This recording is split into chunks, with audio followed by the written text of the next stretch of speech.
Hello friends, ഇന്ന് ഫ്ലിപ്കാർട്ടിൽ നിന്ന് വാങ്ങിച്ച ഒരു പിള്ളേരുടെ ടെൻറ്റിൻ്റെ വീഡിയോ ആയിട്ടാണ് വന്നേക്കുന്നത്.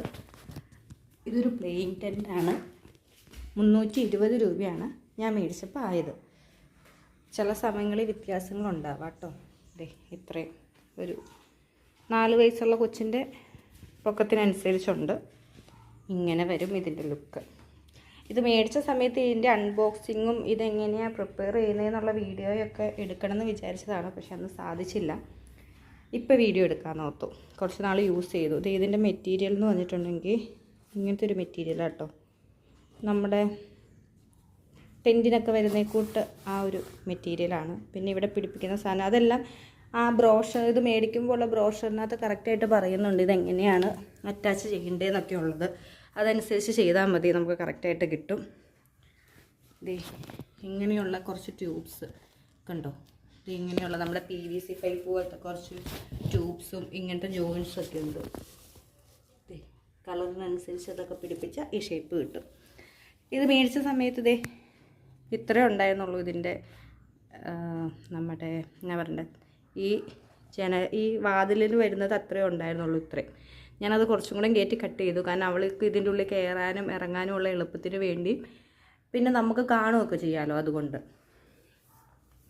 ഇതിൻ്റെ ഉള്ളിൽ ചേച്ചിയുടെ കളിപ്പാട്ടങ്ങളെല്ലാം വെച്ചിട്ടുണ്ട്.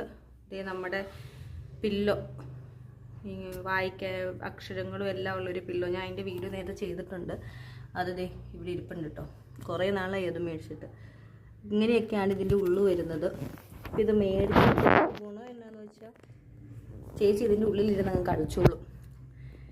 കുറേ സാധനങ്ങൾ കളിക്കാൻ മേടിച്ചു കൊടുത്തത് എല്ലാം നശിപ്പിച്ച് കളയായിരുന്നു. ഇത് മേടിച്ച് കഴിഞ്ഞപ്പം ഞാൻ ഇതിനൊരു കിച്ചൺ സെറ്റ് മേടിച്ചു കൊടുത്തു. കടയിൽ നിന്ന് മേടിച്ച കിച്ചൺ സെറ്റാണ്. ആ കിച്ചൺ സെറ്റിൻ്റെ ഒരു സാധനം പോലും നശിപ്പിച്ചിട്ടില്ല. കാരണം എല്ലാം ഇതിൻ്റെ ഉള്ളിൽ ഇരുന്നാണല്ലോ കളിക്കുന്നത്. പിന്നെ ഇത് അവളുടെ കുഞ്ഞിലേ ഉള്ളൊരു നമ്മുടെ പിള്ളേരെ കിടത്തുന്ന ഷീറ്റ് ഉണ്ടല്ലോ, യൂറിനൊക്കെ അബ്സോർബ് ചെയ്യുകയൊക്കെ ചെയ്യുന്ന കൂട്ട് പ്ലാസ്റ്റിക്, ആ ഒരു ഷീറ്റ് വിരിച്ചു കൊടുത്താൽ കേട്ടോ. അതാകുമ്പോൾ തറയുടെ തണുപ്പടിക്കില്ലല്ലോ. പിന്നെ ഇങ്ങനെ വരുമ്പോൾ ഇവിടെ ഒരു ജനലിട്ട് കൊടുത്തു. അപ്പം ഇങ്ങനെ ഓരോ വീഡിയോസ് ഇടുന്ന എന്നാന്ന് വെച്ചാൽ ഇതിൻ്റെയൊക്കെ റിവ്യൂസ് നോക്കി ഇപ്പം എന്തായാലും എല്ലാ ആൾക്കാരും യൂട്യൂബ് നോക്കി റിവ്യൂ ഒക്കെ നോക്കി ഓരോ സാധനങ്ങൾ മേടിക്കും. അപ്പോൾ ഇതൊക്കെ മേടിക്കാൻ ആർക്കെങ്കിലും താല്പര്യം ഉണ്ടെങ്കിൽ നിങ്ങൾക്ക് മനസ്സിലാക്കാമല്ലോ ഇതെങ്ങനെയാണ് ഈ പ്രൊഡക്റ്റ് ഉള്ളതെന്ന്. എനിക്ക് കിട്ടിയ പ്രൊഡക്റ്റ് ആട്ടോ ഇങ്ങനെ. ചിലപ്പം ഇതിൽ വ്യത്യാസങ്ങളുണ്ടാകുമോ ഇല്ലയോ എന്ന് അറിയത്തില്ല, നമുക്കറിയത്തില്ല. നമുക്ക് റിട്ടേൺ ചെയ്യാമല്ലോ. എനിക്ക് കിട്ടിയ പ്രൊഡക്റ്റ് എനിക്ക് നല്ല മെറ്റീരിയലും നല്ല ക്വാളിറ്റിയുള്ള സാധനങ്ങളുമാണ് ദൈവം സഹായിച്ച് കിട്ടിയത്. Thanks for watching.